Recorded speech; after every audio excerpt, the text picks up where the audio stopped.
Top ട്യൂഷന്റെ physics ട്യൂട്ടോറിയലിലേക്ക് എല്ലാവർക്കും സ്വാഗതം. ഇന്നത്തെ ക്ലാസ്സിൽ നമ്മൾ പഠിക്കാൻ പോകുന്നത് ചാപ്റ്റർ 7 മെക്കാനിക്കൽ അഡ്വാൻറ്റേജ് ഇൻ ആക്ഷനിൽ വരുന്ന ഇമ്പോർട്ടന്റ് ആയിട്ടുള്ള ക്വസ്റ്റ്യൻസുകളാണ്.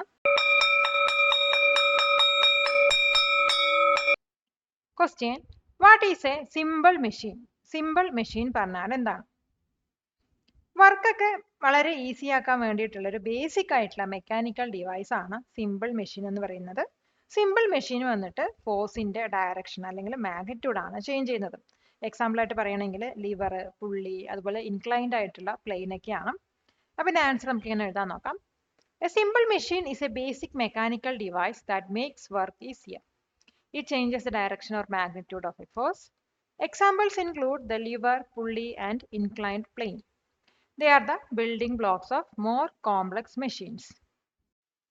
Question: Define mechanical advantage. Mechanical advantage define ചെയ്യുക.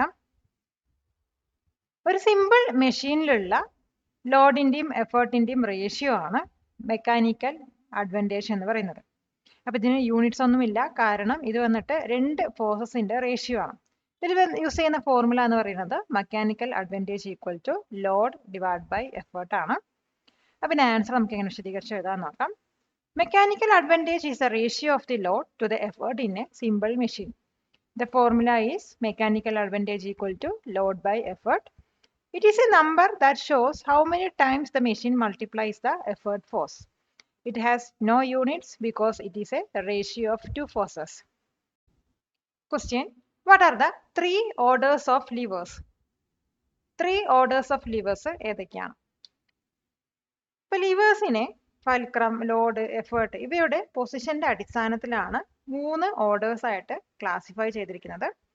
അതിൽ ആദ്യത്തെ എന്ന് പറയുന്നത് ഫസ്റ്റ് ഓർഡർ ലിവർ ആണ്. ഇതിനകത്ത് ഫൽക്രം ആണ് മിഡിൽ വരുന്നത്. പിന്നെ വരുന്നത് സെക്കൻഡ് ഓർഡർ ലിവർ ആണ്. ഇതിനകത്ത് ലോഡാണ് മിഡിൽ വരുന്നത്.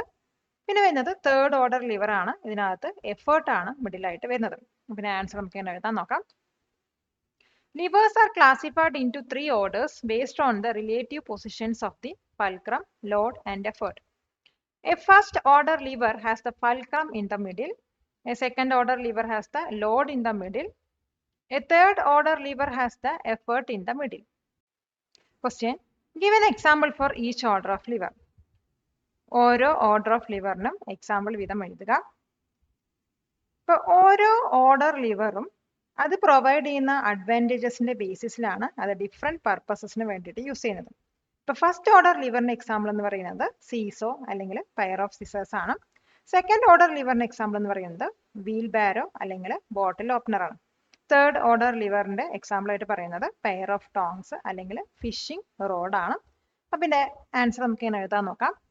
First order lever A seesaw or A pair of scissors. Second order liver A wheel ബാരോ or A bottle opener. Third order lever, a pair of tongs or a fishing rod. Each type is used for different purposes based on the advantage it provides. Question: What is the principle of lever? ലിവറിന്റെ principle എന്താണ്? ഇപ്പൊ ലിവറിന്റെ principle എന്താ state ചെയ്യുന്ന വെച്ചാൽ, liver balanced ആയിട്ട് നിൽക്കണമെങ്കിൽ clock vice മൊമെന്റും അതുപോലെ തന്നെ കൗണ്ടർ ക്ലോക്ക് വൈസ് മൊമെന്റും ഈക്വൽ ആയിരിക്കണം എന്നാണ്. അതായത് നമുക്ക് ഇതിനെ എങ്ങനെ എഴുതാൻ വെച്ചാൽ load into load arm equal to effort into effort arm എന്ന് എഴുതാം. ഇപ്പൊ ഈ ഒരു പ്രിൻസിപ്പിൾ വന്നിട്ട് ഒരു ലിവർ സിസ്റ്റത്തിലുള്ള ഡിസ്റ്റൻസും ഫോഴ്സും കാൽക്കുലേറ്റ് ചെയ്യാനാണ് ഹെൽപ്പ് ചെയ്യുന്നത്. അത് മാത്രമല്ല ഇത് വന്നിട്ട് മെക്കാനിക്സിലുള്ള ഫണ്ടമെന്റൽ കൺസെപ്റ്റ് കൂടിയാണ്. പിന്നെ ആൻസർ നമുക്ക് ഇങ്ങനെ വിശദീകരിച്ച് എഴുതാൻ നോക്കാം. The principle of a lever states that for a lever to be in equilibrium, that is balanced, the clockwise moment must be equal to the counter clockwise moment. This can be written as load into load arm equal to effort into effort arm. This principle helps us calculate the forces and distances in a lever system. It is a fundamental concept in mechanics. കൊടുക്കും തോറും ഏറിടും വിദ്യ തന്നെ മഹാധനം. ഈ video ഉപകാരപ്പെട്ടുവെങ്കിൽ share ചെയ്യൂ, like ചെയ്യൂ. Question: What is the difference between a fixed pulley and a movable pulley? Fixed പുള്ളിയും movable പുള്ളിയും തമ്മിലുള്ള difference എന്താണ്? ഫിക്സഡ് പുള്ളി എന്ന് പറയുന്നത് സ്റ്റേഷനറി ആണ്. ഇതൊരു സപ്പോർട്ടിലോട്ടായിരിക്കും അറ്റാച്ച് ചെയ്തിട്ടുണ്ടാവുക. ഇവിടെ ഡയറക്ഷൻ ഓഫ് ഫോഴ്സ് മാത്രമാണ് ചേഞ്ച് ചെയ്യുന്നത്. ഇവിടെ വരുന്ന മെക്കാനിക്കൽ അഡ്വാൻറ്റേജ് എന്ന് പറയുന്നത് 1 ആണ്. അതേസമയം മൂവബിൾ പുള്ളി പറയുന്നത് ഒരു ലോഡിലോട്ടായിരിക്കും അറ്റാച്ച് ചെയ്യുന്നുണ്ടാവുക. അത് മൂവ് ചെയ്യുന്ന സമയത്ത് ഈ ഒരു പുള്ളിയും കൂടെ മൂവ് ചെയ്യുകയാണ് ചെയ്യുന്നത്. ഇവിടെ എഫേർട്ട് റെഡ്യൂസ് ചെയ്യുകയും ഇവിടെ വരുന്ന മെക്കാനിക്കൽ അഡ്വാൻറ്റേജ് എന്ന് പറയുന്നത് രണ്ടുമാണ്. അപ്പൊ ഇതിന്റെ ആൻസർ നമുക്ക് ഇങ്ങനെ വിശദീകരിച്ച് എഴുതാൻ നോക്കാം. A fixed pulley is stationary and is attached to a support. It only changes the direction of the force and its mechanical advantage is 1.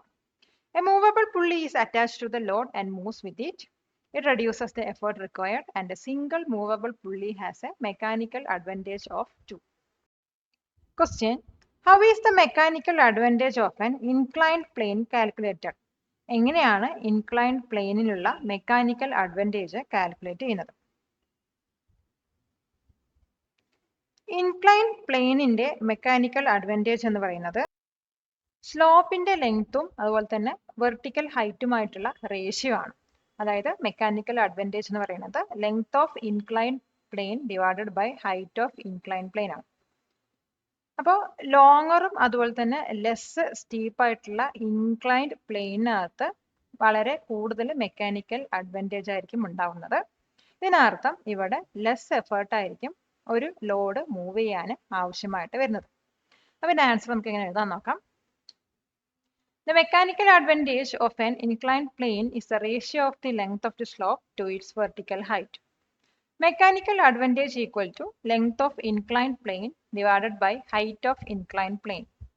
A longer and less steep inclined plane will have a greater mechanical advantage. This means less effort is needed to move the load up. Question. What is a wedge? Wedge പറഞ്ഞാൽ എന്താണ്? അപ്പോൾ wedge എന്ന് പറയുന്നത് രണ്ട് incline planes back to back join ചെയ്തിട്ടുള്ള ഒരു simple machine ആണ്. ഇത് യൂസ് ചെയ്തിട്ട് നമുക്ക് രണ്ട് ഒബ്ജക്ട്സിനെ സെപ്പറേറ്റ് ചെയ്യാം അല്ലെങ്കിൽ അതിനെ സ്പ്ലിറ്റ് ചെയ്യാൻ പറ്റും. എക്സാമ്പിൾ ആയിട്ട് പറയുകയാണെങ്കിൽ ആക്സ് അതുപോലെ നൈഫ് എന്നിവയൊക്കെയാണ്. അപ്പോൾ തിന്നറും ലോങ്ങറും ആയിട്ടുള്ള വെഡ്ജിനായിരിക്കും കൂടുതൽ മെക്കാനിക്കൽ അഡ്വാൻറ്റേജസ് ഉണ്ടാവുന്നത്. അപ്പം ഇതിന്റെ ആൻസർ നമുക്ക് ഇങ്ങനെ എഴുതാൻ നോക്കാം. A wedge is a simple machine that is essentially two inclined planes joined back to back. It is used to separate two objects or to split an object apart. Examples include an axe, a knife, and a chisel. A thinner and a longer wedge has a greater mechanical advantage. Question. What is a screw? Screw പറഞ്ഞാൽ എന്താണ്? ഇപ്പോൾ screw എന്ന് പറയുന്നത് simple ആയിട്ടൊരു മെഷീനാണ്. ഇതിനകത്ത് incline പ്ലെയിന് വന്നിട്ട് സിലിണ്ടറിന് ചുറ്റും റാപ്പ് ചെയ്ത് നിൽക്കുന്നതാണ്. അപ്പോൾ ഇവിടെയുള്ള ഈ സ്ക്രൂവിന്റെ ത്രെഡ്സ് എന്ന് പറയുന്നത് ഇൻക്ലൈൻഡ് പ്ലെയിൻ ആണ്. ഇത് റൊട്ടേഷണൽ മോഷനെ ലീനിയർ മോഷനാക്കി കൺവേർട്ട് ചെയ്യാണ് ചെയ്യുന്നത്.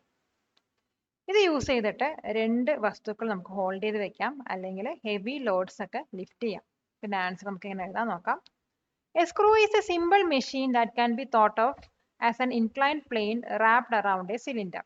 The threads of the screw are the inclined plane. It converts rotational motion into linear motion. It is used to hold things together or to lift heavy loads as in a screw jack. Question. What is a wheel and axle? Wheel and axle പറഞ്ഞാൽ എന്താണ്? അപ്പോൾ wheel and axle എന്ന് പറയുന്നത് simple machine ആണ്. ഇതിനകത്ത് ആക്സിലിനോട് ഒരു large വീലായിരിക്കും attach ചെയ്തിട്ടുണ്ടാവുക. അപ്പോൾ axle പറയുന്നത് ചെറിയ റോഡാണ്. അപ്പോൾ ഇവിടെ ഈ ഒരു വീല് ടേൺ ചെയ്യാൻ വേണ്ടിയിട്ട് ഫോഴ്സ് അപ്ലൈ ചെയ്യുന്ന സമയത്ത് ഇത് ആക്സിലിനകത്ത് ടേണിംഗ് ഫോഴ്സ് ക്രിയേറ്റ് ചെയ്യുകയാണ് ചെയ്യുന്നത്. ഫോർ എക്സാമ്പിൾ ആയിട്ട് പറയുകയാണെങ്കിൽ ഡോർ നോബ്, സ്ക്രൂ ഡ്രൈവർ, അതുപോലെ തന്നെ കാറിന്റെ സ്റ്റിയറിംഗ് വീലൊക്കെയാണ്. അപ്പം ഇതിന്റെ ആൻസർ നമുക്ക് ഇങ്ങനെ വിശദീകരിച്ച് എഴുതാൻ നോക്കാം. A wheel and axle is a simple machine consisting of a large wheel rigidly attached to a smaller rod called an axle. When a force is applied to turn the wheel, it creates a larger turning force or torque at the axle. Examples include a doorknob, a screwdriver, and the steering wheel of a car. It helps to multiply the effort applied.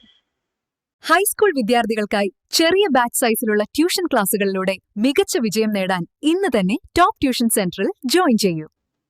Question. What is the purpose of gears? ഗിയേഴ്സിന്റെ purpose എന്താണ്? മെഷീൻസിൽ മോഷനും ഫോഴ്സും transmit ചെയ്യാൻ use ചെയ്യുന്ന tooth wheels ആണ് gears എന്ന് പറയുന്നത്. അപ്പോൾ ഈ ഗിയേഴ്സ് യൂസ് ചെയ്തത് ഗിയേഴ്സ് ഡിഫറെൻറ്റ് സൈസസിൽ ഉണ്ടാവും. അപ്പോൾ ഈ ഡിഫറെൻറ്റ് സൈസസിലുള്ള ഗിയേഴ്സ് യൂസ് ചെയ്തിട്ട് റൊട്ടേഷന്റെ സ്പീഡ് ചേഞ്ച് ചെയ്യാൻ പറ്റും. അത് മാത്രമല്ല ടേണിംഗ് ഫോഴ്സിന്റെയും അതുപോലെ തന്നെ ടോർക്കിന്റെയും എമൗണ്ട് ചേഞ്ച് ചെയ്യാനും ഇത് യൂസ് ചെയ്തിട്ട് പറ്റുന്നതാണ്. അപ്പോൾ വാച്ച് മുതൽ കാർ വരെയുള്ള എല്ലാ മെഷീൻസിനകത്തും ഗിയേഴ്സ് എസെൻഷ്യൽ ആയിട്ടുള്ള കമ്പോണൻസ് ആണ്. പിന്നെ ആൻസർ നമുക്ക് ഇങ്ങനെ എഴുതാൻ നോക്കാം. Gears are toothed wheels used to transmit motion and force in machines. By using gears of different sizes, we can change the speed of rotation. They can also be used to change the amount of torque or turning force. Gears are essential components in many machines from watches to cars. Question: why is the mechanical advantage of a second order lever always greater than 1?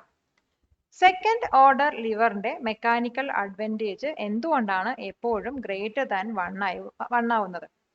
ഇപ്പൊ second order ലിവറിൽ വന്നിട്ട് load ഫൽക്രത്തിന്റെയും എഫേർട്ടിന്റെയും ഇടയിലായിരിക്കും കിടക്കുന്നത്. ഇതിന്റെ അർത്ഥം എന്താണെന്ന് വെച്ചാൽ effort ആം വന്നിട്ട് load ആമിനെക്കാളും longer ആയിരിക്കും എന്നാണ്. ഇപ്പൊ മെക്കാനിക്കൽ അഡ്വാൻറ്റേജ് എന്ന് പറയുന്നത് effort arm by load arm ആയതുകൊണ്ട് ഇതിന്റെ റേഷ്യോ വന്നിട്ട് എപ്പോഴും ഗ്രേറ്റർ ദാൻ 1 ആയിരിക്കും. അതുകൊണ്ടാണ് സെക്കൻഡ് ഓർഡർ ലിവറിൽ മെക്കാനിക്കൽ അഡ്വാൻറ്റേജ് എപ്പോഴും ഗ്രേറ്റർ ദാൻ 1 ആവുന്നത്. പിന്നെ ആൻസർ നമുക്ക് എങ്ങനെ എഴുതാൻ നോക്കാം. In a second order lever the load is between the fulcrum and the effort. This means the effort arm is always longer than the load arm. Since mechanical advantage equal to effort arm by load arm, the ratio will always be greater than 1. This type of lever always multiplies the force. Question: why is the mechanical advantage of a third order lever always less than 1? എന്തുകൊണ്ടാണ് third order ലിവറിന്റെ mechanical advantage എപ്പോഴും less than 1 ആവുന്നത്? Third order ലിവറിൽ effort വന്നിട്ട് ഫൽക്രത്തിന്റെയും ലോഡിന്റെയും ഇടയിലാണ് കിടക്കുന്നത്. ഇതിന്റെ അർത്ഥം എന്താണെന്ന് വെച്ചാൽ എഫേർട്ട് ആം പറയുന്നത് ലോഡ് ആമിനെക്കാളും ഷോർട്ടർ ആണ് എന്നാണ്. അപ്പൊ നമുക്കറിയാം മെക്കാനിക്കൽ അഡ്വാൻറ്റേജ് എന്ന് പറയുന്നത് effort arm by load arm ആണ്. അപ്പൊ ഇതിന്റെ റേഷ്യോ എപ്പോഴും ലെസ് ദാൻ 1 ആയിരിക്കും. അപ്പൊ ഇവിടെ ഈ ഒരു ലിവർ ഫോഴ്സ് ഒന്നും മൾട്ടിപ്ലൈ ചെയ്യുന്നില്ല, പകരം സ്പീഡിലും അതുപോലെ തന്നെ റേഞ്ച് ഓഫ് മോഷനൊക്കെയാണ് പ്രൊവൈഡ് ചെയ്യുന്നത്. അപ്പൊ ഇതിന്റെ ആൻസർ നമുക്ക് ഇങ്ങനെ എഴുതാൻ നോക്കാം. In A third order lever the effort is between the fulcrum and the load. This means the effort arm is always shorter than the load arm. Since mechanical advantage equal to effort arm by load arm, the ratio will always be less than 1. This lever doesn't multiply force but provides an advantage in speed and range of motion. Question: does a simple machine reduce the amount of work done? ഒരു simple മെഷീന് amount of work done reduce ചെയ്യും. ഇപ്പൊ simple machine വന്നിട്ട് total amount of work done reduce ചെയ്യില്ല. Principle of conservation of energy പ്രകാരം ഒരു ideal മെഷീനിൽ work input എന്ന് പറയുന്നത് വർക്ക് ഔട്ട്പുട്ടിന് ഈക്വൽ ആയിരിക്കും. അപ്പൊ ഒരു സിമ്പിൾ മെഷീൻ വന്നിട്ട് ആവശ്യമുള്ള ഫോഴ്സ് അല്ലെങ്കിൽ എഫേർട്ട് റെഡ്യൂസ് ചെയ്യുന്നില്ല. അപ്പൊ വർക്ക് എന്ന് പറയുന്നത് ഫോഴ്സ് ഇൻറ്റു ഡിസ്റ്റൻസ് ആണ്. അതുകൊണ്ട് തന്നെ പ്രൊഡക്റ്റ് സെയിം ആയിട്ട് റിമെയിൻ ചെയ്യും. അപ്പൊ ഇതിന്റെ ആൻസർ നമുക്ക് ഇങ്ങനെ വിശദീകരിച്ച് എഴുതാൻ നോക്കാം. No, a simple machine does not reduce the total amount of work done. According to the principle of conservation of energy, work input is equal to work output in an ideal machine. A simple machine reduces the effort, that is force, needed by increasing the distance over which the effort is applied. Work equal to force into distance, so the product remains the same. Question: how does a screw jack work to lift a car? എങ്ങനെയാണ് ഒരു car lift ചെയ്യാൻ വേണ്ടിയിട്ട് screw Jack work ചെയ്യുന്നത്? ഇപ്പൊ screw ജാക്കിനകത്ത് സ്ക്രൂവിന്റെ principle ആണ് use ചെയ്യുന്നത്. ഇപ്പൊ നമ്മൾ ജാക്കിന്റെ ഹാൻഡിൽ ടേൺ ചെയ്യുന്ന സമയത്ത് അവിടെ ഒരു സ്മോൾ ഫോഴ്സ് ആണ് ലാർജ് സർക്കുലർ ഡിസ്റ്റൻസിൽ അപ്ലൈ ചെയ്യുന്നത്. ഈ ഒരു സ്ക്രൂ മെക്കാനിസം വന്നിട്ട് റൊട്ടേഷണൽ മോഷനെ സ്ലോ അപ്വാർഡ് ലീനിയർ മോഷനിലോട്ട് കൺവേർട്ട് ചെയ്യുന്നു. ഇവിടെ അപ്വാർഡ് ഫോഴ്സ് കൂടുതലായിട്ട് പ്രൊഡ്യൂസ് ചെയ്യുകയും അതുപോലെ തന്നെ ഈ ഒരു കാറ് ലിഫ്റ്റ് ചെയ്യാൻ അത് ധാരാളവുമായിരിക്കും. Subscribe to this channel for more videos like this. Question: how does a screw jack work to lift a car? എങ്ങനെയാണ് സ്ക്രൂ ജാക്ക് ഒരു കാർ ലിഫ്റ്റ് ചെയ്യാൻ വർക്ക് ചെയ്യുന്നത്? ഇപ്പൊ സ്ക്രൂ ജാക്ക് വന്നിട്ട് സ്ക്രൂവിന്റെ പ്രിൻസിപ്പിൾ ആണ് യൂസ് ചെയ്യുന്നത്. നമ്മൾ ജാക്കിന്റെ ഹാൻഡിൽ ടേൺ ചെയ്യുന്ന സമയത്ത് അവിടെ ലാർജ് സർക്കുലർ ഡിസ്റ്റൻസിൽ സ്മോൾ ഫോഴ്സ് ആണ് അപ്ലൈ ചെയ്യുന്നത്. ഇപ്പൊ ഈ ഒരു സ്ക്രൂ മെക്കാനിസം വന്നിട്ട് റൊട്ടേഷണൽ മോഷനെ സ്ലോ അപ്വാർഡ് ലീനിയർ മോഷൻ ആക്കി കൺവേർട്ട് ചെയ്യുന്നു. ഇതുമൂലം ഇവിടെ അപ്വാർഡ് ഫോഴ്സ് വളരെയധികം പ്രൊഡ്യൂസ് ചെയ്യുകയും ഇത് കാറിനെ ലിഫ്റ്റ് ചെയ്യാൻ ധാരാളമാവുകയും ചെയ്യുന്നു. അപ്പം ഇതിന്റെ ആൻസർ നമുക്ക് എങ്ങനെ എഴുതാൻ നോക്കാം. A screw jack uses the principle of a screw. When you turn the handle of the jack, you are applying a small force over a large circular distance. The screw mechanism converts this rotational motion into a slow upward linear motion. It produces a very large upward force that is strong enough to lift a car. Question: What is a fulcrum? Fulcrum പറഞ്ഞാൽ എന്താണ്? Fulcrum എന്ന് പറയുന്നത് pivot point ആണ്. ഇതിന് ചുറ്റുമാണ് ഒരു liver rotate ചെയ്യുന്നത്. അതായത് ലിവറിനെ support ചെയ്യുന്ന പോയിന്റ് ആണ് ഫൾക്രം എന്ന് പറയുന്നത്. അപ്പൊ ഫൾക്രത്തിന്റെ പൊസിഷന്റെ അടിസ്ഥാനത്തിലാണ് ലിവറിന്റെ ക്ലാസ് ഡിറ്റർമൈൻ ചെയ്യുന്നത്. എക്സാമ്പിൾ ആയിട്ട് പറയുകയാണെങ്കിൽ നമ്മുടെ സ്പെയർ ഓഫ് സിസേഴ്സിന്റെ ജോയിന്റ് അല്ലെങ്കിൽ സീസോന്റെ സെന്റർ എന്നിവയൊക്കെയാണ്. അപ്പൊ ഇതിന്റെ ആൻസർ നമുക്ക് എങ്ങനെ എഴുതാൻ നോക്കാം. A fulcrum is the pivot point around which a lever rotates. The position of the fulcrum determines the class of the lever. It is the point that supports the lever. Examples include the joint in a pair of scissors or the center of a seesaw. Question: Define load and effort. ലോഡും എഫേർട്ടും define ചെയ്യുക. Simple മെഷീൻസിന്റെ കോണ്ടെക്സ്റ്റിൽ load എന്ന് പറയുന്നത് move ചെയ്യേണ്ട force ആണ്. അതേസമയം effort എന്ന് പറയുന്നത് ഒരു മെഷീന് വർക്ക് ചെയ്യാൻ വേണ്ടിയിട്ട് അപ്ലൈ ചെയ്യുന്ന ഫോഴ്സ് ആണ്. ഒരു സിമ്പിൾ മെഷീൻ എങ്ങനെ ഡിസൈൻ ചെയ്തിരിക്കുന്നത് വെച്ചാൽ അവിടെ എഫേർട്ട് എന്ന് പറയുന്നത് ലോഡിനെക്കാളും സ്മോളർ ആവത്തക്ക രീതിയിലാണ്. അപ്പം ഇതിന്റെ ആൻസർ നമുക്ക് ഇങ്ങനെ എഴുതാൻ നോക്കാം. In the context of simple machines, the load is the force that needs to be overcome or moved. It is the resistance that the machine works against. The effort is the force that is applied to the machine to make it work. A simple machine is designed to make the effort smaller than the load. Question: What simple machines are found in a pair of scissors? Pair of scissors ൽ കാണപ്പെടുന്ന simple machines എന്താണ്? Pair of scissors എന്ന് പറയുന്നത് രണ്ട് simple മെഷീൻസിന്റെ combination ആണ്. ഇതൊരു first order lever ആണ്. ഇതിനകത്ത് പിവോട്ട് ആണ് ഫൾക്രം ആയിട്ട് വരുന്നത്. അതേസമയം നമ്മുടെ ഹാൻഡ് ആണ് എഫേർട്ട് ചെയ്ത് വരുന്നത്. ഏത് ഒബ്ജക്റ്റ് ആണോ കട്ട് ചെയ്യുന്നത് അതാണ് ലോഡ് ആയിട്ട് വരുന്നത്. അപ്പൊ സിസേഴ്സിനകത്തുള്ള കട്ടിംഗ് ബ്ലേഡ്സ് ആണ് വെഡ്ജസ് ആയിട്ട് ആക്ട് ചെയ്യുന്നത്. ഈ വെഡ്ജസ് വന്നിട്ട് കട്ട് ചെയ്ത മെറ്റീരിയൽസിനെ സെപ്പറേറ്റ് ചെയ്യാനുള്ള ഫോഴ്സ് ആണ് യൂസ് ചെയ്യുന്നത്. പിന്നെ ആൻസർ നമുക്ക് എങ്ങനെ എഴുതാൻ നോക്കാം. A pair of scissors is a combination of two simple machines. It is a first order lever where the pivot is the fulcrum, your hand provides the effort, and the object being cut is the load. The cutting blades of the scissors are wedges. The wedges use force to separate the material being cut. Question: What is the center of gravity? Center of gravity പറഞ്ഞാൽ എന്താണ്? ഒരു ഒബ്ജക്റ്റിന്റെ centre of gravity എന്ന് പറയുന്നത് ഒരു imaginary point ആണ്. ഇവിടെ ആ ഒരു ഒബ്ജക്റ്റിന്റെ എൻറ്റയർ വെയിറ്റും ഒരു ആക്ട് ആയിട്ടാണ് കൺസിഡർ ചെയ്യുന്നത്. ഒരു ഒബ്ജക്റ്റ് ബാലൻസ് ചെയ്യാൻ വേണ്ടിയിട്ട് ആ ഒരു ഒബ്ജക്റ്റിന്റെ സെന്റർ ഓഫ് ഗ്രാവിറ്റിയിൽ സപ്പോർട്ട് കൊടുത്താൽ മതി. മീറ്റർ സ്കെയിൽ പോലെയുള്ള യൂണിഫോം ഒബ്ജക്റ്റിന്റെ സെന്റർ ഓഫ് ഗ്രാവിറ്റി എന്ന് പറയുന്നത് അതിന്റെ ജിയോമെട്രിക് സെന്റർ ആണ്. അപ്പോൾ സ്റ്റെബിലിറ്റിക്ക് സെന്റർ ഓഫ് ഗ്രാവിറ്റിനെ കുറിച്ച് മനസ്സിലാക്കുക എന്നത് വളരെ ഇമ്പോർട്ടൻ്റ് ആണ്. അപ്പോൾ ഇതിന്റെ ആൻസർ നമുക്ക് അതിനെ വിശദീകരിച്ച് എഴുതാൻ നോക്കാം. The center of gravity of an object is an imaginary point where the entire weight of the object can be considered to act. An object can be balanced by supporting it at its center of gravity. For a uniform object like a meter scale, the center of gravity is at its geometric center. Understanding the center of gravity is important for stability. Next നമ്മൾ പഠിക്കാൻ പോകുന്നത് one word questions അല്ലെങ്കിൽ filling the blanks type ക്വസ്റ്റ്യൻസുകളാണ്. First question: a device that makes work easier by changing force or direction is a dash machine. Answer: simple machine. Next question: the force you apply to a machine is called the dash. Answer: effort. Next question: the force that the machine works against is called the dash. Answer: load. Next question: the ratio of load to effort is called the dash advantage. Answer: mechanical. Next question: a rigid bar that pivots around a fixed point is a dash. Answer: lever. Next question: the fixed pivot point of a lever is called the dash. Answer: fulcrum.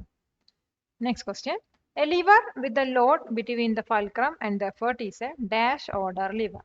Answer, second order lever. Next question. A wheel with a rope or chain that is used to lift objects is a dash. Answer, pulley. Next question. A sloping surface that reduces the force needed to lift an object is a dash plane. Answer, inclined plane. Next question.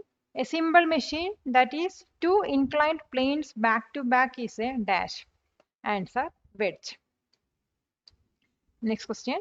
A simple machine that is an inclined plane wrapped around a cylinder is a dash. Answer, screw. Next question. A pair of scissors is an example of a dash order lever. Answer, first order lever.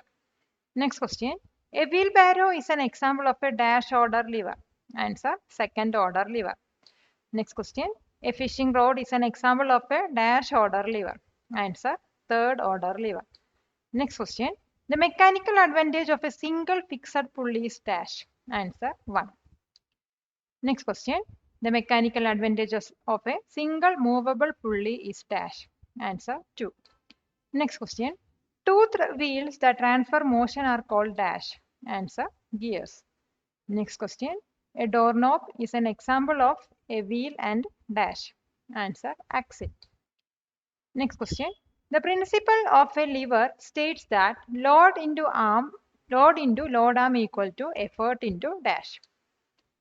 Answer, effort arm. Last question. Simple machines reduce the effort but increase the dash over which the effort is applied. Answer, distance. Palakkad നിവാസികളെ ഞങ്ങളുടെ class room ട്യൂഷനിലേക്ക് സ്വാഗതം ചെയ്യുന്നു. മറ്റൊരു വീഡിയോയുമായി വീണ്ടും കാണാം.